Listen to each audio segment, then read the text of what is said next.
Hey friends, welcome back to my studio. I'm so happy you're here with me today.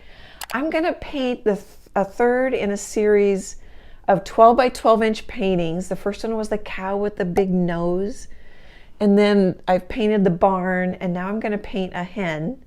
They're all on 12 inch by 12 inch canvases from Creative Mark. The Edge Gallery, I'll show it to you in a second here. And they all use Prussian blue, yellow oxide, and red oxide. They're really fun primary muted colors. I think it makes it really easy to unify your paintings by doing that. Alrighty, so the hen reference photo, I'll just show you the original photo. I'll link it in this video's description. Isn't that fun? I love that the hen's leaning, and I like that it's a rusty color. I printed it out 12 inches by 12 inches, and then in Photoshop I just put in some blue for the sky, so I know kind of where I want it to go. So then I just took I took a General's charcoal pencil. You could use a chalk pastel pencil, and just marked where I want the skyline, and took a plastic T-square to draw a straight line. And just drew it straight across. I also then used a kneaded eraser to lighten it up, because I don't know if you can see it. Here. There's a line there. I've got the word love on there in chalk pastel. And here we'll show you the brand of the canvas. Okay, guys. Let's have some more fun.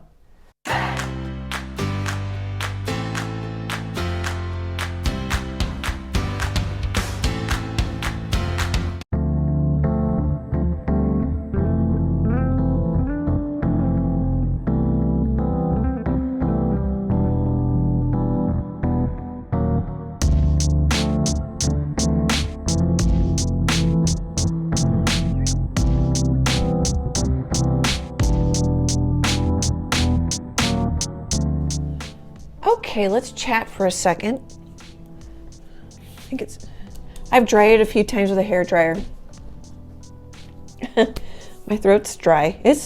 We got, I don't know, like 10 inches of snow. We had a blizzard yesterday. Dry in the house. So let's start here. I used a 1-inch flat brush from Blick Art Materials. It came in a pack of 3. Quite inexpensive. So 1 inch, oh there it is, 1 inch, 2 inch, 3 inch. I really like these. You don't need a really thick one for just going side to side. I do have a thick one that I've used only a couple times for when I'm doing a bigger painting and I just want some texture. This is a house brush that I got on Amazon. All right, I got sidetracked. So the colors, as I mentioned, I'm using Prussian blue and yellow oxide.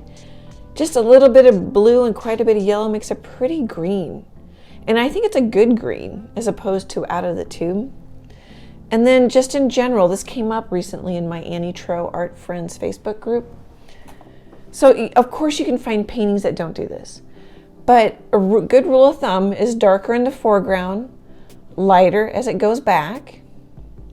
More color, warmer, I put some straight up yellow oxide over the green, and then cooler and grayer as it goes back. So that can help you get some distance in your paintings if you're trying to paint mountains and stuff going on, in the background and the foreground. So mountains could be bluish color, grayish, a purplish. Reds and yellow drop out as you go back or go off in the distance. And then we've talked about this several times, but generally when you go outside, the sky is bluer when you look up, and then there's more atmosphere, so it looks lighter and grayer as you go down. Okay guys, I'm gonna go shovel and I'll be back in a bit.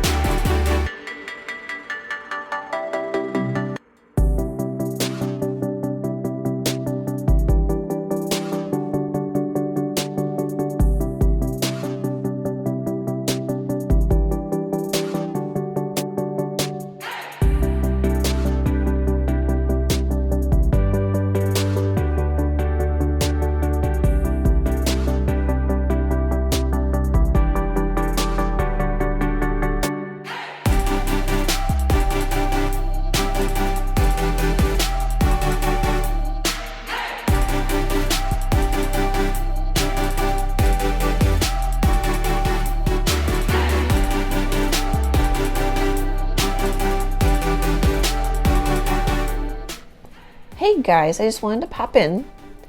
So I worked on the feet and the face, and now I'm starting a little shading on the body. This is another day later, and it's over 2 hours just to do that. Mostly I would put in just a little bit of value and color, and I might still lighten these feet up more. But they are in shadow, so I kind of need to get everything else in.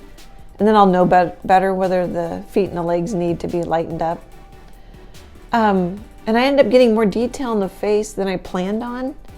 But sometimes it's just kind of fun. Sometimes you just paint where your heart goes. I'm looking at it on my phone, that's why I paused. I ended up making an eye a little bigger than it really is. And I could even get more detail in there. And I don't know, I need to put some red here.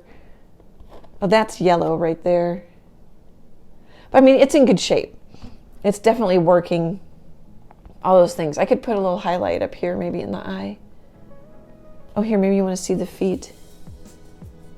They could be done, they could need more work. It becomes just personal preference. The toe does go down around the bottom.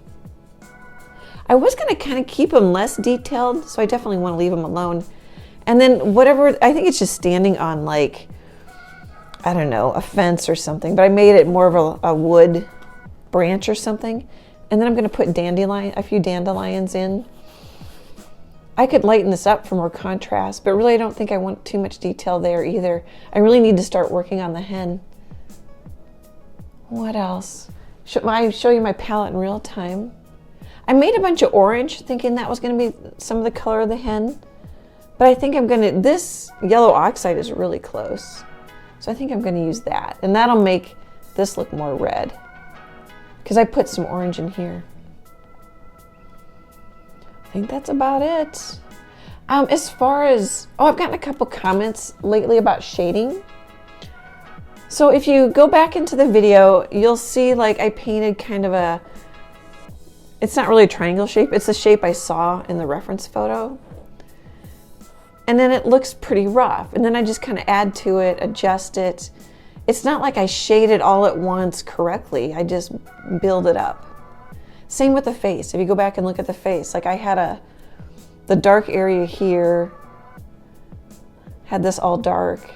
So then when I put a layer of red over it, the value's already pushed back. This part of the beak has a little bit of blue in it to put it in the shadow area. Oh, the light is pretty much, can you see it? Oh, you can barely see it.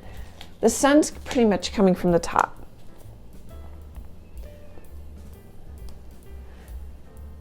And like this foot it looks like it has more light on it in the reference photo, but I might not even put that in.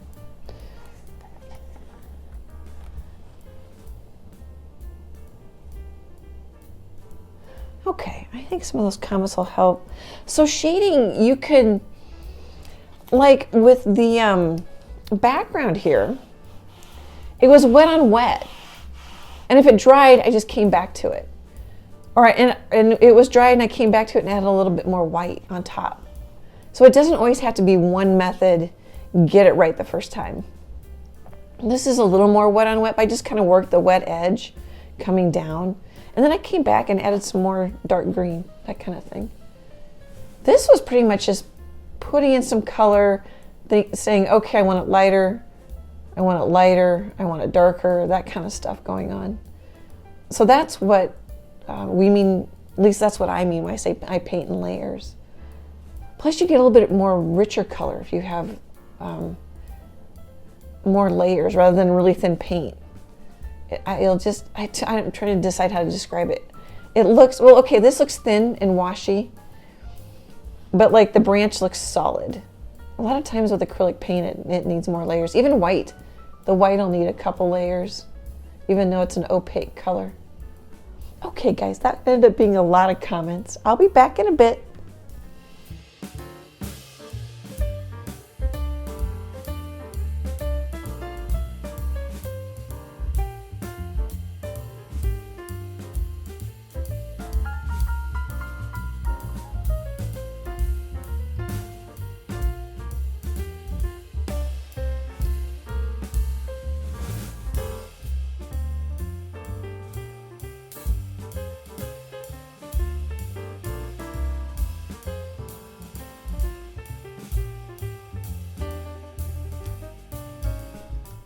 Hey friends, I just wanted to pop in. I don't think it's been that long with the time lapse, but it's at least another hour later.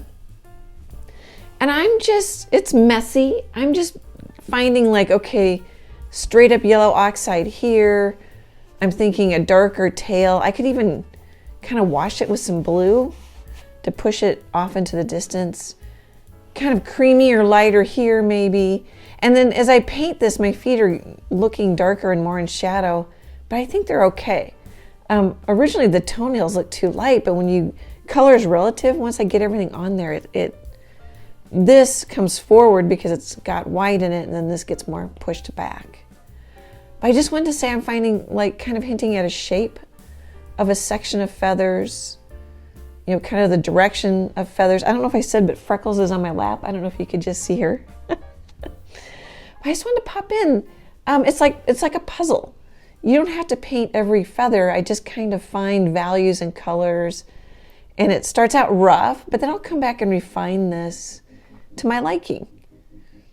I hope that makes sense. And also I wanted to let you know it's been at least another hour. Okay guys, I'll be back in a bit.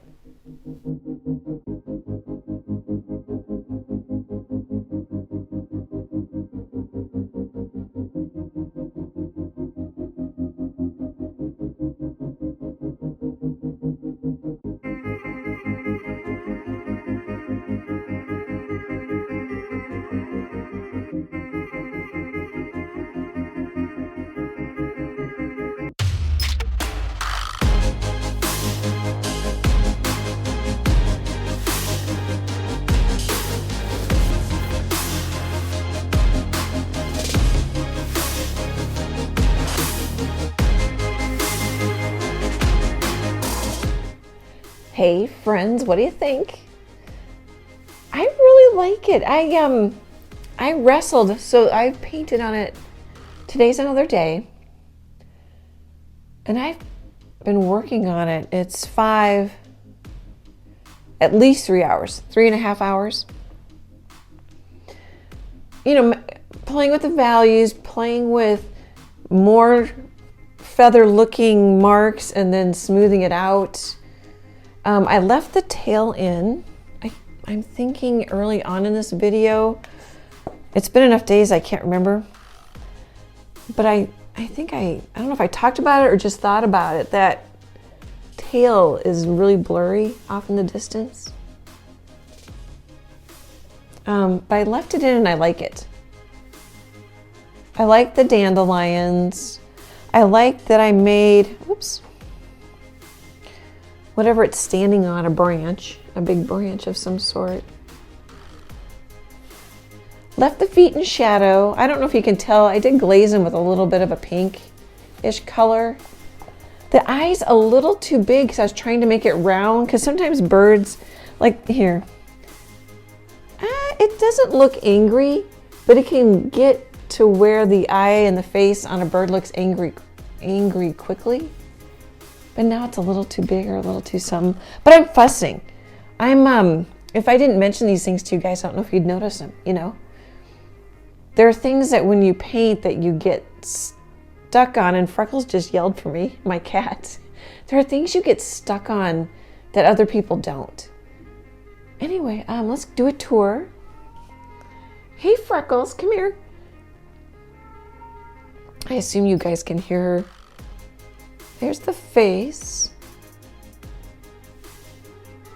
The colors are fun to work with. So this is my third painting in a row with these colors. I'll link the other two paintings in this video's description. I'll be right back. I'm gonna pay attention to Freckles. Okay guys, sorry about that. Freckles is on my lap now. She does that about this time of day. I think she's just like, are you home? Are you home? Oh, I shouldn't laugh. Yeah, because you're just wondering. Okay. Alrighty, so I think we were doing the face and the dandelions and the branch. The feet are always fun. Just, you know, I just put in a few weeds, a few grasses.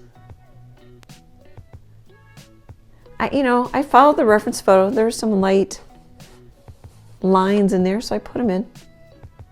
smeared a little bit off to the background just for fun. I don't know if you can tell. You probably can't tell the sun's gone down, so the light changes. Okay, guys, it's a fun reference photo. Let me know if you give it a try. I recommend tracing it because, I mean, even though my eye's a little off, it's still close because I traced it, so you get the structure and the size down. And it will help your drawing by tracing things. It'll help you see things better, that sort of thing. Thank you for hanging out with me. I always enjoy it. Super appreciate your support. Great, big, happy art hugs, and I hope to chat with you soon. Bye, guys.